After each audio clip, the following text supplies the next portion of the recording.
Sweden में एक आदमी गिर पड़ा ट्रेन से, और गिरने के बाद जब वो अस्पताल में भर्ती किया गया तो उसे 10 मील के भीतर की आसपास की रेडियो की आवाजें पकड़ने लगी उसके कान में। पहले तो वो समझा कि उसका दिमाग कुछ खराब हो रहा है, पहले तो साफ भी नहीं था, गुनगुनाहट मालूम होती थी, लेकिन 2-3 दिन में ही चीजें साफ होने लगी। तब उसने घबरा के डॉक्टर को कहा कि ये मामला क्या है, मुझे तो ऐसा सुनाई पड़ता है जैसे कि कोई रेडियो मेरे कान के पास लगाए हुए, यहां तो कोई लगाए हुए नहीं। डॉक्टर ने पूछा तुम्हें क्या सुनाई पड़ रहा है?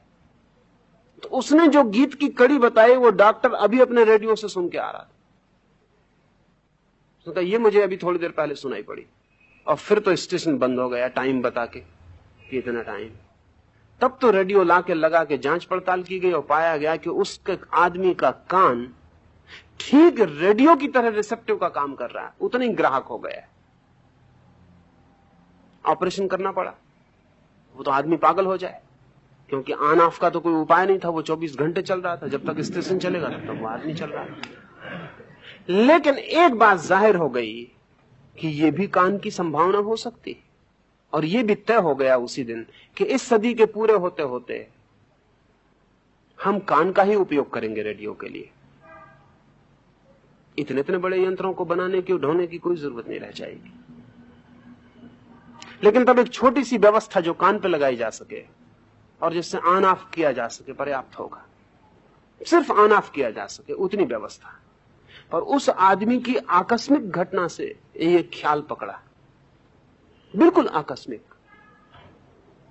इस जगत में जो जो नई घटनाएं घटती हैं या नए दृष्टिकोण खुलते हैं वो हमेशा एक्सीडेंटल और आकस्मिक होते हैं, क्योंकि हम पिछले ज्ञान से तो उनका कोई अनुमान ही नहीं लगा सकते। अब हम कभी सोच ही नहीं सकते कि कान भी कभी रेडियो का काम कर सकता है, लेकिन क्यों नहीं कर सकता है? कान सुनने का काम करता है, रेडियो सुनने का काम करता है। कान रिसेप्टिविटी है पूरी, रेडियो रिसेप्टिविटी है। सच तो यह है कि रेडियो कान के ही आधार पर निर्मित है। मॉडल का काम तो कान ने ही किया है। कान की और क्या क्या संभावनाएं हो सकती हैं, ये जब तक अचानक उद्घाटित न हो जाए पता भी नहीं। ठीक वैसी घटना दूसरे महायुद्ध में घटी कि आदमी को घायल हुआ, बेहोश हुआ, और जब होश में आया तो उसे दिन में आकाश के तारे दिखाई पड़ने लगे। तारे तो दिन में होते ही है,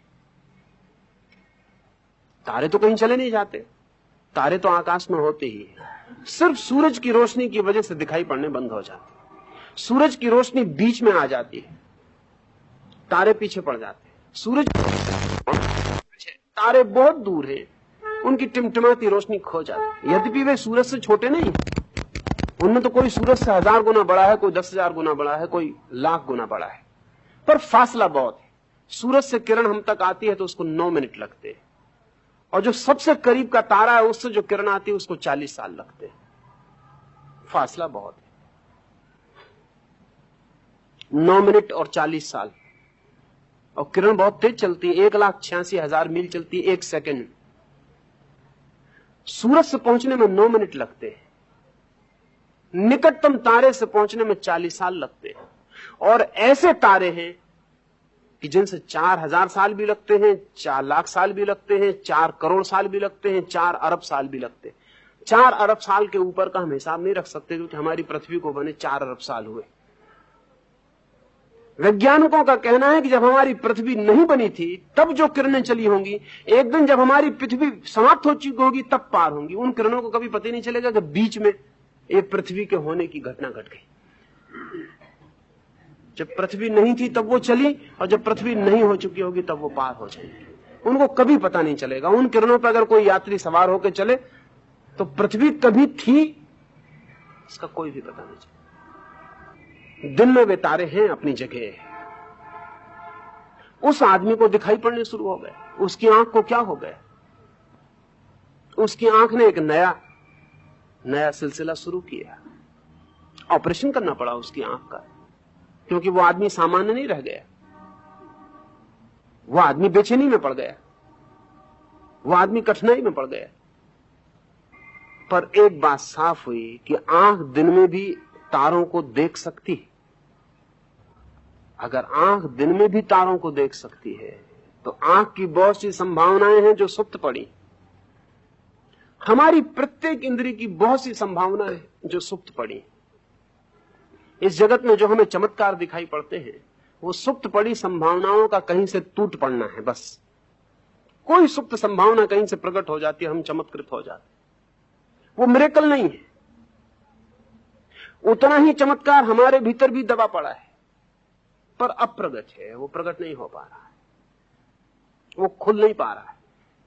कहीं कोई दरवाजे पर ताला पड़ा है, वो नहीं टूट पा रहा है। योग की दृष्टि, और योग की दृष्टि कोई 1-2 दिन, वर्ष 2 वर्ष की धारणा की नहीं है। कम से कम 20,000 साल से योग की यह परिपुष्ट दृष्टि है। विज्ञान की किसी दृष्टि पर तो भरोसा नहीं किया जा सकता बहुत, क्योंकि जो विज्ञान 6 महीने पहले कह रहा था 6 महीने बाद बदलेगा। लेकिन योग की एक परिपुष्ट दृष्टि है जो 20,000 कम से कम, क्योंकि हम जिस सभ्यता में रह रहे हैं वो सभ्यता किसी भी हालत में 20,000 साल से पुरानी नहीं। यद्यपि यह हमारा भ्रम है कि हमारी सभ्यता पृथ्वी पर पहली सभ्यता है। हमसे पहले सभ्यताएं हो चुकी हैं और नष्ट हो चुकी, और हमसे पहले आदमी करीब करीब हमारी ही ऊंचाइयों पर और कभी कभी हमसे भी ज्यादा ऊंचाइयों पर पहुंच गया और खो गया। 1924 में एक घटना घटी। 1924 में जर्मनी में जो पहला अणु विज्ञान की संबंध में जो शोध का पहला संस्थान निर्मित हुआ,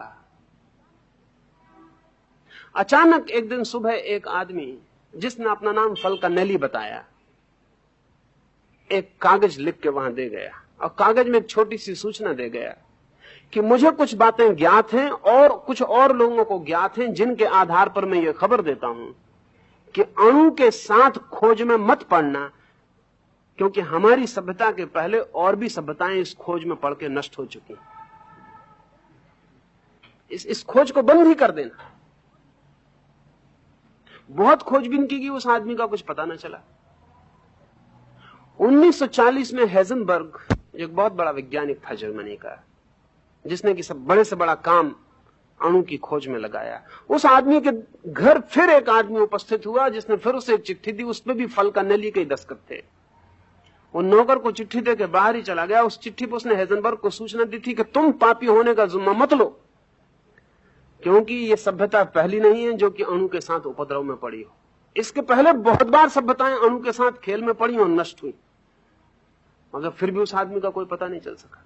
और 1945 में जब पहली दफा हिरोशिमा पर एटम गिरा, तो दुनिया के 12 बड़े वैज्ञानिकों को, जिनका कि हाथ था एटम के बनाने में, फल्कनेली के दस्तखत से पत्र मिले, जिसमें उसने कहा था कि देखो अभी भी रुक जाओ, हालांकि तुमने पहला कदम उठा लिया, और पहला कदम उठाने के बाद आखिरी कदम बहुत दूर नहीं रहता।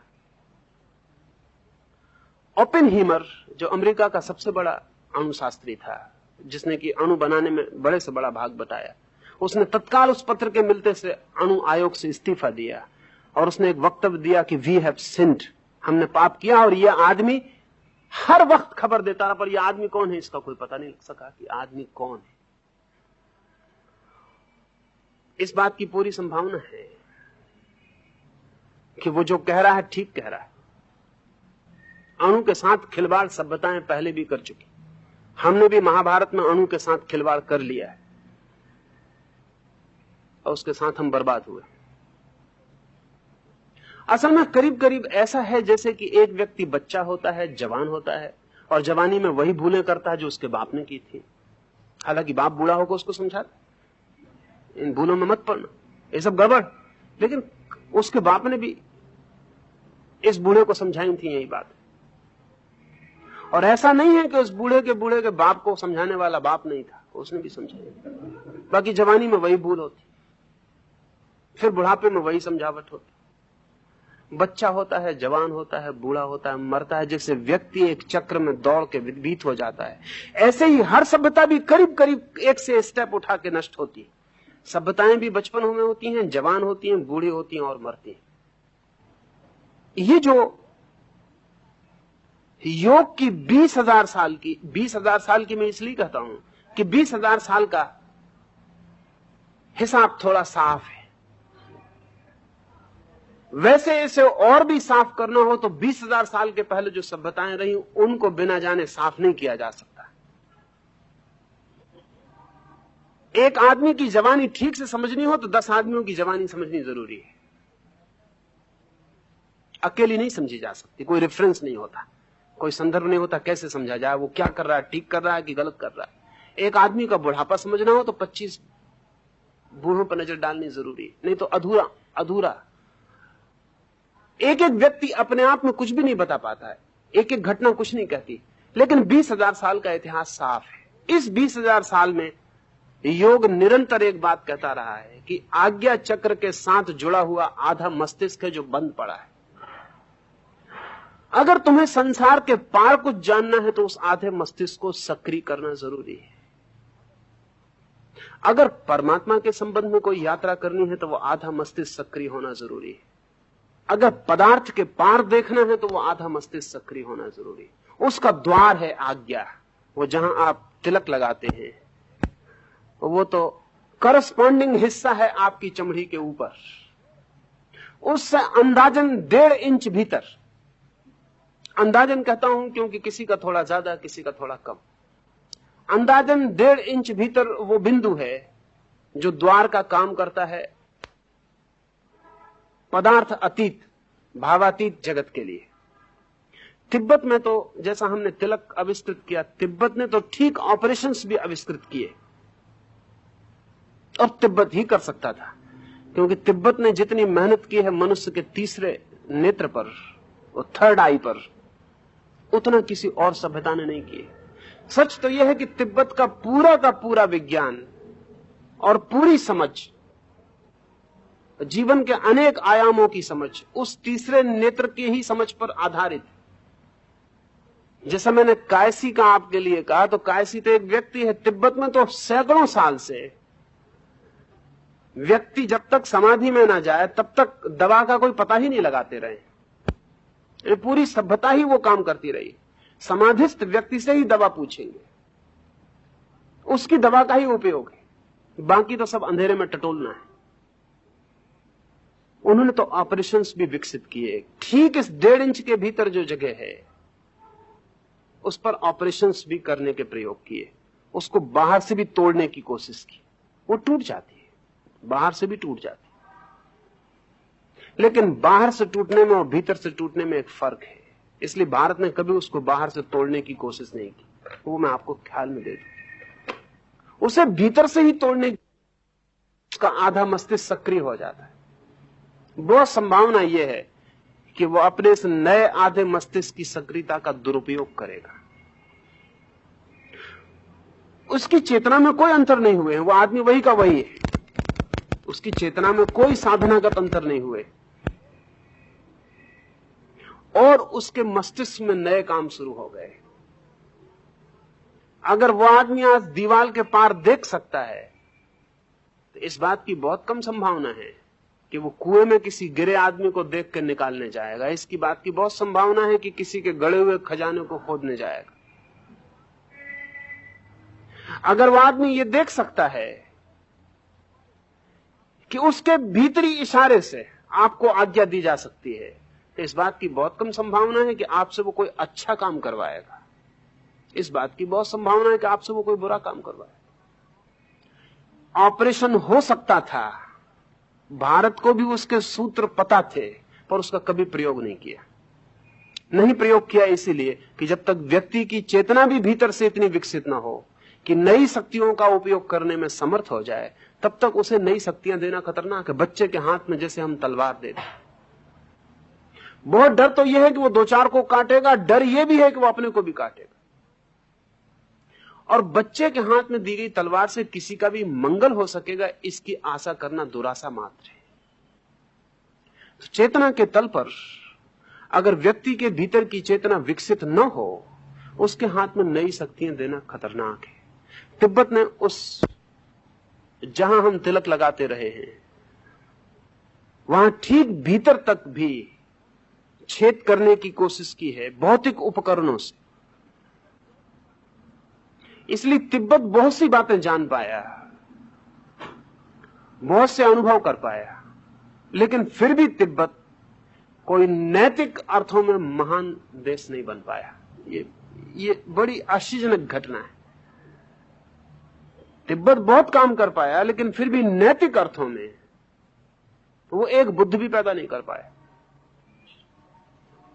उसकी जानकारी बढ़ी, उसकी शक्ति बढ़ी, अनूठी बातों का उसे पता चला, लेकिन उन सब का उपयोग बहुत छोटी बातों में हुआ। उनका बहुत बड़ी बातों में उपयोग नहीं हो सका। भारत ने कोई सीधा भौतिक प्रयोग करने की कभी चेष्टा नहीं की। चेष्टा यह की कि भीतर से चेतना को इकट्ठा करके इतना कंसंट्रेट, इतना एकाग्र किया जाए कि चेतना की शक्ति से ही वो तीसरा नेत्र खुल जाए, उसके ही प्रवाह में खुल जाए। क्योंकि उसके प्रवाह को तीसरे नेत्र तक लाना एक बड़ा नैतिक उपक्रम है। उसे इतना ऊपर चढ़ाना, क्योंकि साधारणतः हमारा मन नीचे की तरफ बहता है। सच तो यह है कि हमारा मन सेक्स सेंटर की तरफ ही बहता रहता है। हम कुछ भी करते हो, हम चाहे धन कमाते हो, चाहे पद की चेष्टा करते हो, चाहे कुछ भी करते हो, हमारा सब करने के पीछे कहीं गहरे में काम वासना हमें खींचती रहती। धन भी हम कमाते हैं तो इसी आशा में कि उससे काम खरीदा जा सके, और पद की भी हम इच्छा करते हैं इसी आशा में कि पद पे बैठकर हम ज्यादा शक्तिशाली हो जाएंगे काम को खरीद लेने में। इसलिए अगर पुराने दिनों में राजा की इज्जत का पता इससे चलता था कि कितनी रानियां उसके पास है, तो वो ठीक मेजरमेंट था, वो ठीक। क्योंकि पद का और कोई मूल्य क्या है? पद का करोगे क्या? कितनी स्त्रियां तुम्हारे हरम में, उससे पता चल जाएगा कि तुम कितने बड़े पद पर। पद का भी उपयोग, धन का भी उपयोग घूम के तो काम वासना के लिए ही होना है। हम जो भी करेंगे, हमारी सारी शक्ति काम के केंद्र की तरफ दौड़ती रहेगी, और जब तक शक्ति काम के केंद्र की तरफ दौड़ रही, तभी तक व्यक्ति अनैतिक हो सकता है। अगर शक्ति को ऊपर की तरफ दौड़ानी है तो काम की यात्रा रूपांतरित करनी पड़ेगी। अगर आज्ञा चक्र की तरफ शक्ति को ले चलना है तो काम की यात्रा को बदलना पड़ेगा। रुख, पूरा ध्यान, पीठ ही फेर लेनी पड़ेगी नीचे की तरफ और मुंह करना पड़ेगा ऊपर की तरफ। ऊर्ध्वमुखी होना पड़ेगा। ये जो ऊर्ध्वगमन है, ये यात्रा बड़ी नैतिक होगी। इसमें इंच इंच संघर्ष होगा, इसमें एक एक कदम कुर्बानी होगी। इसमें जो क्षुद्र है वो खोने की तैयारी दिखानी पड़ेगी ताकि विराट मिल सके। इसमें कीमत चुकानी पड़ेगी, और इतनी सारी कीमत चुका के जो व्यक्ति आज्ञा चक्र तक पहुंचता है, उसे जो विराट शक्ति उपलब्ध होती है, वो उसका दुरुपयोग कैसे कर पाएगा? तो दुरुपयोग का कोई सवाल नहीं उठता। दुरुपयोग करने वाला तो इस मंजिल तक पहुंचने के पहले समाप्त हो गया होता। इसलिए तिब्बत में ब्लैक मैजिक पैदा हुआ, ये ऑपरेशन की वजह से। तिब्बत में अध्यात्म कम पैदा हुआ, और जिसको हम कहें कि शैतानी ढंग का उपद्रव ज्यादा पैदा हुआ, ब्लैक मैजिक पैदा हुआ। इस तरह की ताकत हाथ में आनी शुरू हो गई। सूफियों में एक कहानी जीसस के बाबत, ईसाइयों में उसका कोई उल्लेख नहीं है, इसलिए मैं सूफियों से कहता हूं। जीसस की बहुत सी कहानियां सूफियों के पास हैं, ईसाइयों के पास नहीं है। कई बार तो बहुत महत्वपूर्ण घटनाएं मुसलमानों के पास हैं, ईसाइयों के पास नहीं है। जीसस के जीवन, यह घटना भी उनमें से एक है कि जीसस के 3 शिष्य जीसस के पीछे पड़े और उनसे कहते हैं कि हमने सुना है और देखा भी कि आप मुर्दे को कहते हैं कि उठ जाओ और वो उठ जाता है। हमें तुम्हारा मोक्ष नहीं चाहिए, हमें तुम्हारा स्वर्ग नहीं चाहिए, हमें तो सिर्फ ये तरकीब सिखा दो, ये मुरा हुआ आदमी कैसे जिंदा हो जाए। जीसस उनसे कहते हैं लेकिन ये मंत्र का उपयोग तुम स्वयं पर कभी ना कर पाओगे, क्योंकि तुम मर चुके होगे, फिर मंत्र का उपयोग कैसे करोगे, और दूसरे को जिलाने से तुम्हें क्या फायदा होगा। मैं तुम्हें वो तरकीब बताता हूं जिससे कि तुम मरो ही नहीं। वो कहते हैं हमें इसका कोई, आप हमें बहलाएं मत, हमें तो ये मुद्दे की बात बता दें, ये चीज जानने जैसी है। वो इतने पीछे पड़े हैं कि जीसस ने कहा कि ठीक है, जीसस ने उन्हें वो सूत्र बता दिया, जिस सूत्र के उपयोग से मरा हुआ जिंदा हो जाता। वो तीनों भागे, उसी दिन जीसस को छोड़ के भाग गए मुर्दे की तलाश में। अब देर करनी उचित नहीं, मंत्र में कोई शब्द भूल जाए, कोई गड़बड़ हो जाए, इसका जल्दी प्रयोग करके दे। दुर्भाग्य, गांव में गए, कोई मुर्दा नहीं। दूसरे गांव की तरफ निकले तो बीच में अस्थि पंजर पड़ा हुआ मिल गया। तो उन्होंने कहा कि ठीक, मुर्दा भी नहीं मिला, चलो यही ठीक है। मंत्र पढ़ा, जल्दी थी बहुत। वो शेर के अस्थि पंजर थे। शेर उठ कर खड़ा हो गया, वो उन तीनों को खा गया। सूफी कहते हैं कि यही होगा। वो जो कुतूहल और अनैतिक चित्त का कुतूहल खतरे में ले जाता है। बहुत बार बहुत से सूत्र जानकर भी छिपा लिए गए बार बार कि वो गलत आदमी के हाथ में ना पड़ जाएं। सामान्य आदमी को भी खबर दी गई तो उसे इस ढंग से दिया गया कि जब वो योग्य हो जाए तभी उसे पता चल पाए। सोचेंगे आप तिलक के संबंध में मैं ये क्यों कह रहा हूं। हर बच्चे के माथे पर तिलक लगा दिया जबकि उसे कुछ पता नहीं है। कभी उसे पता होगा, कभी उसे पता चलेगा, तब वो इस तिलक के राज को समझ पाएगा। इशारा कर दिया गया है किसी जगह का, ठीक जगह पर निशान बना दिया गया है। कभी जब उसकी चेतना इतनी समर्थ होगी तब वो इस निशान का उपयोग कर पाएगा। कोई फिक्र नहीं, 100 आदमियों पर लगाया गया निशान और 99 के लिए काम नहीं पड़ा। कोई फिक्र नहीं, एक को भी काम पड़ जाए तो कम नहीं है। इस आशा में 100 पे लगा दिया गया है। कभी किसी क्षण में, कभी किसी क्षण में उसका स्मरण आ जाएगा तो पता चल जाएगा। तिलक के लिए इतना मूल्य, इतना सम्मान कि जब भी कुछ विशेष घटना हो, शादी हो रही हो तो तिलक हो, कोई जीत के लौट आए तो तिलक हो। कभी आपने सोचा कि हर सम्मान की घटना के साथ तिलक? ये सिर्फ लॉ ऑफ एसोसिएशन का उपयोग है, क्योंकि हमारे चित्त में एक बड़े मजे का मामला है। हमारा चित्त दुख को भूलना चाहता है और सुख को याद रखना चाहता है। हमारा चित्त लंबे अरसे में दुख को भूल जाता है और सुख को याद रखता है। इसलिए तो हमें पीछे के दिन अच्छे मालूम पड़ते। बूढ़ा कहता है बचपन बहुत सुखद था, कोई और बात नहीं है। दुख को ड्रॉप कर देता है मन हमारा, सुख की श्रृंखला को कायम रखता है। जब लौट के पीछे देखता है तो सुख दिखाई पड़ता है। बीच बीच में जो दुख थे उनको हम गिराए रास्ते में। कोई बच्चा नहीं कहता कि बचपन सुखद है। बच्चे जल्दी से जल्दी बड़े होना चाहते और सब बूढ़े कहते हैं बचपन बहुत सुखद है। जरूर कहीं ना कहीं कोई भूल हो रही। अभी जितने बच्चे उनको खड़े करके पूछो कि तुम क्या होना चाहते हो, वो कहेंगे हम बड़े होना चाहते हैं। जितने बूढ़े उनसे पूछो क्या होना चाहते हो, वो कहेंगे हम बच्चे होना चाहते हैं। मगर एक बच्चा गवाही नहीं देता तुम्हारे साथ। बच्चा जितने जल्दी बड़ा हो जाए, इसलिए कई दफे वो तो ऐसी कोशिश करता है बड़े होने की कि जिसका कोई हिसाब नहीं। सिगरेट पीने लगता है इसलिए कि वो देखता है कि सिगरेट जो सिंबॉलिक है बड़े आदमी का, कोई और कारण से नहीं। मनोवैज्ञानिक कहते हैं कि बच्चों में 100 में से 70% बच्चे इसलिए सिगरेट पीते हैं कि सिगरेट जो है प्रेस्टीज का प्रतीक है। उसको ताकतवर बड़े लोग, प्रतिष्ठा वाले लोग पीते हैं। वो भी पी के धुआं जब उड़ाता है तो भीतर उसकी रीढ़ सीधी हो जाती है। समबडी उसको मालूम पड़ता है कि मैं भी कुछ ऐसा वैसा नहीं। किसी फिल्म पे लिख दें कि इसको सिर्फ अडल्ट देख सकते हैं, बच्चे सब नकली मूछ लगा के फिल्म के भीतर प्रवेश कर जाए। क्यों? बड़ा होने की बड़ी तीव्र जल्दी। मगर सब बूढ़े कहते हैं कि बचपन बड़ा सुखद था। कहीं कोई बात हो रही है। बात कुल इतनी ही है कि मन दुख को भुला देता है, गिरा देता है। दुख याद रखने जैसी चीज भी नहीं। एक बहुत हैरानी का सूत्र पियागेट नाम के मनोवैज्ञानिक, जिसने 40 साल से बच्चों पर मेहनत की है, उसका कहना है कि 5 साल से पहले की किसी बच्चे को स्मृति नहीं रहती बाद में। उसका कुल कारण यह है कि 5 साल की जिंदगी इतनी दुखद है कि उसको याद नहीं रखा जा सकता। ये हम सोच ना सकेंगे।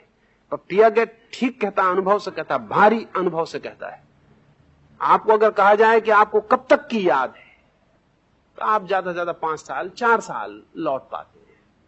फिर क्यों नहीं लौटते पीछे? और क्या उस वक्त मेमोरी नहीं बनती थी? बनती थी। क्या उस वक्त घटना नहीं घटती थी? घटती थी।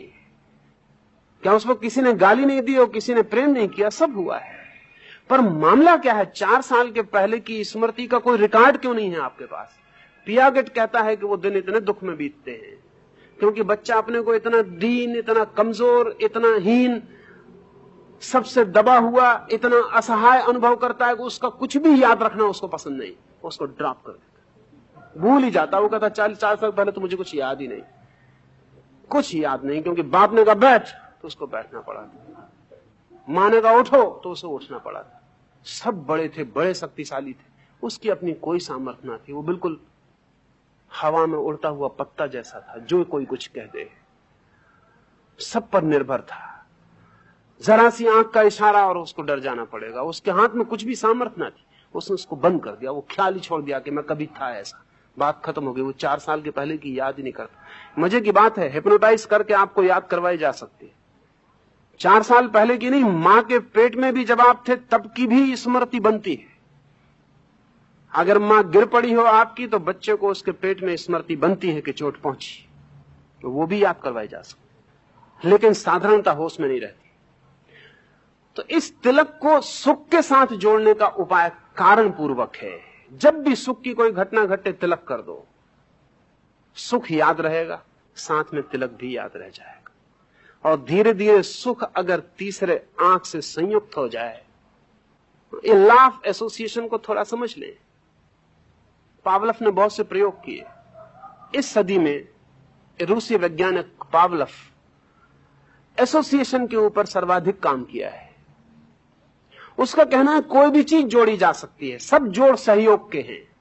जैसे उसका प्रयोग सबको पता है कि वह कुत्ते को खाना देगा तो रोटी सामने रखेगा तो लार टपकेगी, तभी वो घंटी बजाता रहेगा। अब घंटी से लार टपकने का कोई भी संबंध नहीं, कितनी घंटी बजाई लार कैसे टपकेगी कुत्ते की।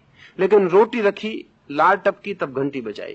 15 दिन वो रोटी के साथ घंटी बजेगी, 16वें दिन रोटी तो हटा ली, सिर्फ घंटी बजाई, लार टपकने लगी। क्या हुआ क्या कुत्ते को? घंटी से लार का कोई भी नैसर्गिक संबंध नहीं है, लेकिन अब संबंध जुड़ गया। रोटी के साथ घंटी एक हो गई, घंटी का बजना रोटी की याद बन गई, रोटी की याद चक्र शुरू हो गया उसके मन में, रोटी का लार टपकनी शुरू हो गई, घंटी प्रतीक की तरह आ गई, वो रोटी का सिंबल हो गई। इस कानून का उपयोग तिलक में किया गया है। आपके सुख के साथ तिलक को सदा जोड़ा। जब भी सुख की कोई घटना घटी,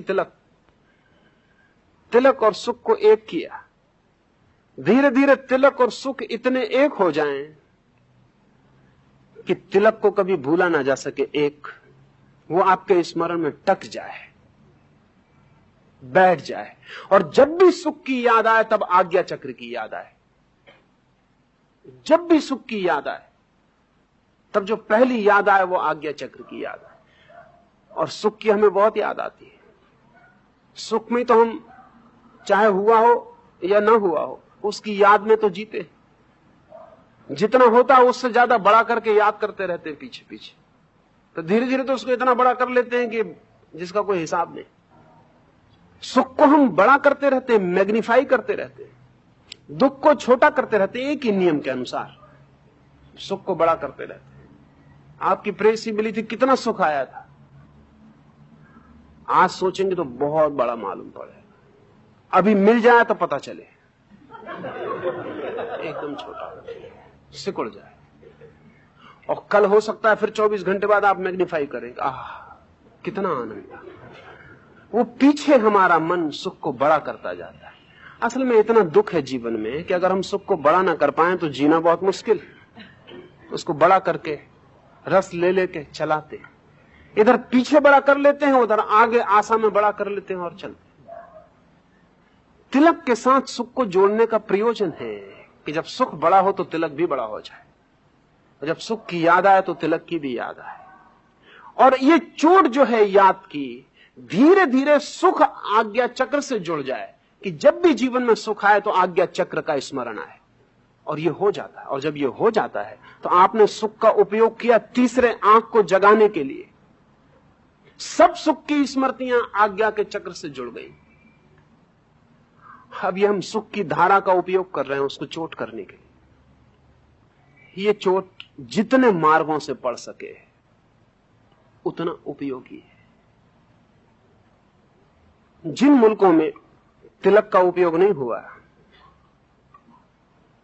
वो वे ही मुल्क हैं जिनको थर्ड आई का कोई पता नहीं है। ये आपको ख्याल होना चाहिए। जिन जिन मुल्कों को तीसरी आंख का थोड़ा भी अनुमान हुआ उन्होंने तिलक का उपयोग किया। जिन मुल्कों को कोई पता नहीं है वे तिलक नहीं खोज पाए। तिलक खोजने का कोई आधार नहीं था। समझने थोड़ा आकस्मिक नहीं है कि कोई समाज एकदम से उठाए और एक टीका लगा के बैठ जाए, पागल नहीं है। अकारण माथे के इस बीच के बिंदु पर ही तिलक लगाने की सूझ का कोई कारण भी तो नहीं है। ये कहीं भी तो और लगाया जा सकता, आकस्मिक नहीं हो सकता। उसके पीछे कारण हो तो टिक सकता है। और भी आपको एक दो तीन बातें इस संबंध में कहूं। एक, आपने कभी ख्याल ना किया होगा, जब भी आप चिंता में होते हैं तब आपकी तीसरी आंख पर जोर पड़ता है, इसलिए माथा पूरा का पूरा सिकुड़ता है। उसी जगह जोर पड़ता है जहां तिलक। बहुत चिंता करने वाले, बहुत विचार करने वाले लोग, बहुत मननशील लोग अनिवार्य रूप से माथे के बल डाल के उस जगह की खबर देते हैं। और जिन लोगों ने, जैसे मैंने पीछे कहा, जिन लोगों ने पिछले जन्मों में कुछ भी तीसरी आंख पर जोर किया है, उनके जन्म के साथ ही उनके माथे पर अगर आप हाथ फेराएं तो आपको तिलक की प्रतीति होगी। उतना हिस्सा थोड़ा सा धसा हुआ होगा, थोड़ा सा किंचित, ठीक तिलक जैसा धसा हुआ होगा। दोनों तरफ हिस्से थोड़े उभरे हुए होंगे, ठीक उस जगह पर जहां पिछले जन्मों में मेहनत की गई है वहां थोड़ा सा हिस्सा धसा हुआ होगा। और आप उंगली, अंगूठा लगा के भी, आंख बंद करके भी पहचान सकते हैं। वो जगह आपको अलग मालूम पड़ जाएगी। तिलक हो या टीका, टीका उसका ही विशेष उपयोग है तिलक का। लेकिन दोनों के पीछे तीसरी आंख छिपी हुई है। हिप्नोटिस्ट एक छोटा सा प्रयोग करते हैं। चारकाट फ्रांस में एक बहुत बड़ा मनस्विद हुआ जिसने इस बात पर बहुत काम किए। आप भी छोटा सा प्रयोग करेंगे तो आपको चारकाट की बात ख्याल में आ जाएगी। अगर आप किसी के सामने उसके माथे पर दोनों आंखें गड़ा के देखें तो वो आदमी आपको गड़ाने न देगा। अगर आप किसी के माथे पर दोनों आंखें गड़ा के देखें तो वह आदमी जितना क्रुद्ध होगा उतना किसी और चीज से नहीं हो सकता। इसलिए वो तो अशिष्ट व्यवहार है, वो तो आप कर नहीं पाएंगे।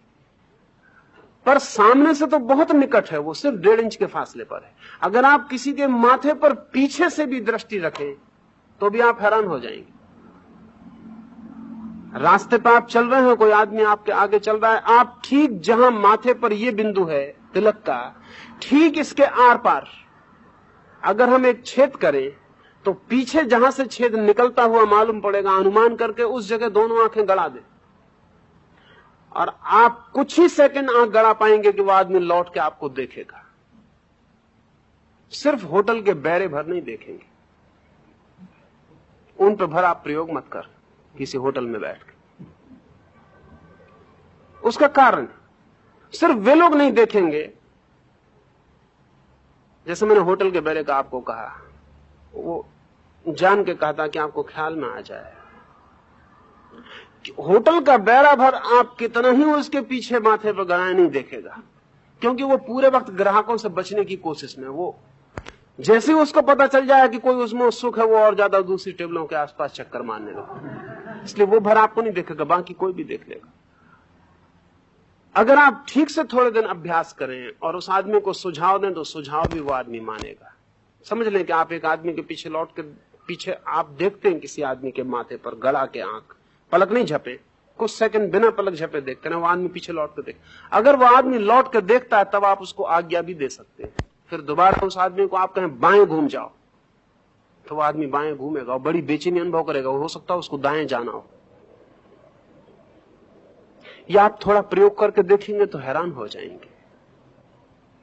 मगर ये तो पीछे से, जहां से कि फासला बहुत ज्यादा है, सामने से तो बहुत हैरानी के परिणाम होते हैं, बहुत हैरानी के परिणाम होते हैं। जितने लोग भी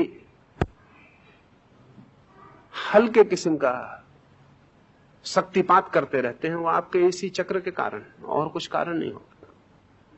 कोई साधु, कोई सन्यासी अगर शक्तिपात के प्रयोग करते रहते हैं लोगों पर, तो वो ये कि आपको आंख बंद करके सामने बिठा लिया है, आप समझ रहे हैं वो कुछ कर रहे हैं, वो कुछ नहीं कर रहे हैं, वो सिर्फ आपके माथे के इस बिंदु पर दोनों आंखें गड़ा के बैठे, लेकिन आप तो आंख बंद किए बैठे। और इस बिंदु पर जो भी आपको सुझाव दिया जाए वो आपको भ्रांति प्रतीति फौरन हो जाएगी, और कहा जाए कि भीतर प्रकाश ही प्रकाश, आपको भीतर प्रकाश ही प्रकाश हो जाए, बस इधर से आप गए कि वो विदा हो जाए। 2-4 दिन उसकी हल्की झलक रह सकती है, फिर समाप्त हो जाए। वो कोई शक्तिपात वगैरह नहीं है, वो सिर्फ आपके आज्ञा चक्र का थोड़ा सा उपयोग है। ये तृतीय नेत्र की अनूठी संपदा है और अपरसीम उपयोग है। उसके लिए सिर्फ सिंबॉलिक तिलक है। जब यहां दक्षिण में पहली दफा ईसाई फकीर आए, तो कुछ ईसाई फकीरों ने तो आके तिलक लगाना शुरू कर दिया। आज से 1000 साल पहले वेटिकन की अदालत में मुकदमे की हालत आ गई, क्योंकि यहां जिन ईसाई फकीरों को भेजा था उन्होंने यहां के जनेऊ भी पहन लिया और तिलक भी लगाया और खड़ाऊ भी डाल ली, और वो हिंदू सन्यासी की तरह रहने लगे। तो वेटिकन की अदालत तक मामला गया कि ये तो बात गलत है। तो जिन फकीरों ने ये किया था उन्होंने उत्तर दिए, उन्होंने कहा कि गलत नहीं, ये तिलक लगाने से हम हिंदू नहीं हो रहे, इस तिलक लगाने से तो हमें सिर्फ एक रहस्य का पता चला जिसका आपको पता नहीं था। इस खड़ाओं को पहनकर हम हिंदू नहीं हो रहे, ये तो हमें पहली दफे हिंदुओं की समझ का पता चला है कि ध्यान करते वक्त अगर लकड़ी पैर के नीचे हो तो बिना लकड़ी के जो काम महीनों में होगा वो लकड़ी के साथ दिनों में हो सकता है। हम हिंदू नहीं हो गए, लेकिन अगर हिंदू कुछ जानते हैं तो हम ना समझ होंगे कि हम उसका उपयोग ना करें। और निश्चित हिंदू कुछ जानते हैं। कोई भी कौम जो 20,000 साल से निरंतर धर्म के संबंध में खोज कर रही कुछ भी ना जानती हो, यही चमत्कार की बात होगी। कुछ भी ना जानती हो। 20 साल से जिसके मनीषी पूरे जीवन को लगाकर एक ही दिशा में काम करते रहे हो, जिसके सारे मनीषी 1000 साल तक जिसके सारे बुद्धिमान लोग एक ही दिशा में लगे रहे हो, एक ही जिनकी आकांक्षा रही हो कि किस भांति संसार में जो छिपा हुआ सत्य है उसका पता चल जाए, वो जो अदृश्य है वो दिखाई पड़ जाए, वो जो अरूप है उससे पहचान हो जाए, वो जो निराकार है उसमें प्रवेश हो जाए। जिन्होंने 20,000 साल तक जिनकी सारी मेधा ने, सारी प्रतिभा ने एक ही चेष्टा की हो, उनको कुछ भी पता ना हो, यही बात आश्चर्य की। कुछ पता हो ये बात बहुत आश्चर्य की नहीं, इसमें क्या आश्चर्य की बात है? ये पता होना बिल्कुल स्वाभाविक है। लेकिन पिछले 200 साल में एक घटना घटी जिससे हमको परेशानी हुई है। पिछले 200 साल में एक घटना घटी और वो घटना हमारे ख्याल में ना आए तो वो परेशानी जारी रहेगी। इस देश के ऊपर सैकड़ों बार हमले हुए, लेकिन कोई हमलावर ठीक जगह पर हमला नहीं कर पाया। किसी ने धन लूट लिया, किसी ने जमीन पर कब्जा कर लिया, किसी ने मकान और महल ले लिए, लेकिन ठीक जो हमारा अंतस्थल था उस पर कोई हमला नहीं कर पाया।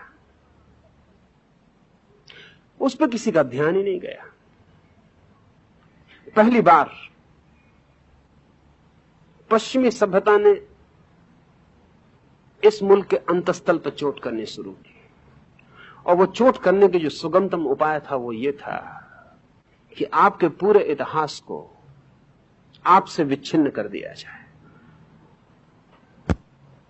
आपके इतिहास में और आपके बीच में एक खाई पैदा हो जाए। बस फिर आप बिना जड़ के हो जाएंगे, अपरूटेड हो जाएंगे, फिर आपकी कोई ताकत न रह जाएगी।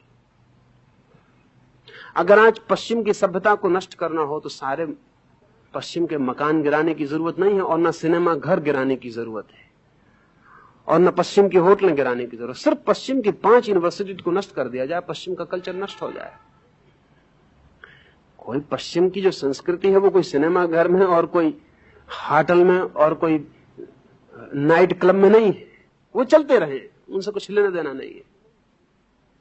सिर्फ पश्चिम की 5 केंद्रीय बड़ी यूनिवर्सिटियां नष्ट कर दी जाए, पश्चिम एकदम खो जाए। क्योंकि दुनिया में बहुत बड़ा जो असली जो आधार होता है संस्कृति का, वो उसके ज्ञान के सूत्र होते हैं, उसकी जड़ें होती हैं श्रृंखला में।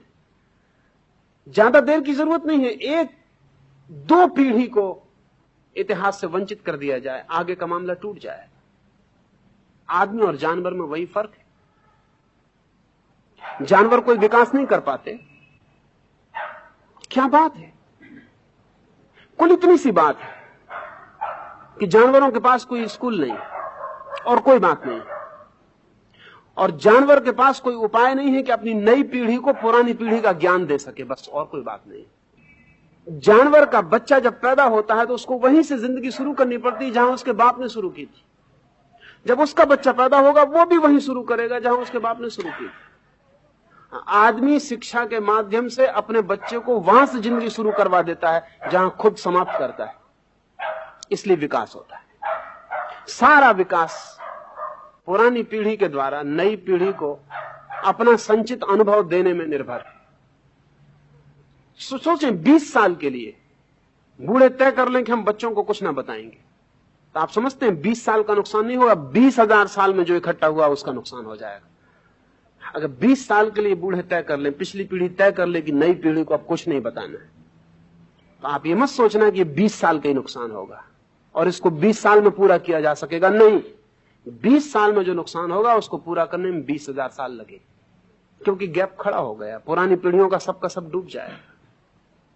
ये 200 साल में भारत के लिए भारी गैप पैदा हुआ, जिसमें उसकी जो भी जानकारी थी उसके सारे संबंध टूट गए, और उसके सारे संबंध एक नई जानकारी से जोड़े गए जिसका पुरानी जानकारी से कोई संबंध नहीं था। तो हम सोचते ही हैं आज कि हम बहुत पुरानी कौम है। सच बात है कि अब हम 200 साल से ज्यादा पुरानी कौम नहीं है। अब हमसे अंग्रेज ज्यादा पुराने हैं। अब हमारे पास जो जानकारी है वो कचरा है, उच्छिष्ट। वो भी जो पश्चिम हमको दे वो हमारी जानकारी है। 200 साल के पहले हम जो भी जानते थे वो सबका सब एक बारगी खो गया, और जब कोई चीज के सूत्र खो जाएं तो मूर्खता मालूम पड़ने लगती है। अब अगर आप ऐसे टीका लगा के जाएं तो शर्म लगती। कोई भी पूछ ले कि क्या किया है, कैसे टीका लगाया हो, तो ऐसे कुछ नहीं, पिताजी नहीं माने, या क्या किया जाए, बस ठीक है, किसी तरह चलाना पड़ता है। आज आनंद और प्रफुल्लता से टीका लगाना बहुत मुश्किल है। हाँ, बुद्धि बिल्कुल ना हो तो लगा सकते, तो फिर कोई डर ही नहीं है। पर उसका भी कारण ये नहीं है कि आपको पता है इसलिए लगा रहे। ज्ञान के सूत्र जब गिर जाते हैं और उनका ऊपरी ढांचा रह जाता है तो ढोना बड़ा कठिन हो जाता है, और तब एक दुर्घटना घटती है कि जो सबसे कम बुद्धिमान होते हैं वो उसको ढोते हैं, जो बुद्धिमान होते हैं दूर खड़े हो जाते हैं। एक दुर्घटना घटती है। जबकि बुद्धिमान ही जब तक किसी चीज को लेकर चलता है तभी तक वो सार्थक रहती है। और ये बड़े मजे की बात है कि जब भी दुर्घटना घटती है और ज्ञान के सूत्र खोते हैं तो बुद्धिमान सबसे पहले छट के अलग हो जाते हैं, क्योंकि वो बुद्धू बनने के लिए राजी नहीं। हाँ, जो बुद्धू है वो जारी रखता है, मगर वो बचा नहीं सकता, उसका कोई उपाय नहीं है, वो कुछ दिन खींचेगा और समाप्त हो जाएगा। तो कई बार ऐसी घटना घटती है कि बड़ी कीमत की चीजें जो ना समझे वो बचाए रखते, और जो समझदार है पहले छोड़ के खड़े हो जाते। जिंदगी में बड़े दांव पेंच। अगर ठीक से हमें भारत का ये 200 साल का जो अंतराल पड़ गया वो पूरा करना हो, तो भारत में आज जो जो काम बुद्धिहीन कर रहे हैं उसको वापस सोचने की जरूरत है। एक एक बिंदु को क्योंकि वो अकारण नहीं कर रहे हैं, उनके साथ 20,000 साल की लंबी घटना, वो नहीं बता सकते कि क्यों कर रहे हैं। इसलिए उन पर नाराज होने की कोई जरूरत नहीं। किसी दिन हमको उन्हें धन्यवाद भी देना पड़ सकता है कि कम से कम तुमने प्रतीक तो बचाया था जो कि पुनः खोज की जा सके। तो आज भारत में जो बिल्कुल ग्रामीण और नासमझ, जिसको कुछ समझ नहीं है, कोई ज्ञान नहीं है, जिसको हम मूढ़ कह सकते हैं, वो जो जो कर रहा हो उसको फिर से उठाकर और 200 साल पहले के सूत्रों से जोड़ने की और 20,000 साल की समझ के साथ पुनरुज्जीवित करने की जरूरत है। और तब आप चकित हो जाएंगे, तब आप चकित हो जाएंगे, तब आप बिल्कुल हैरान हो जाएंगे कि हम किस बड़े आत्मघात में लगे हैं। तो आज इतना।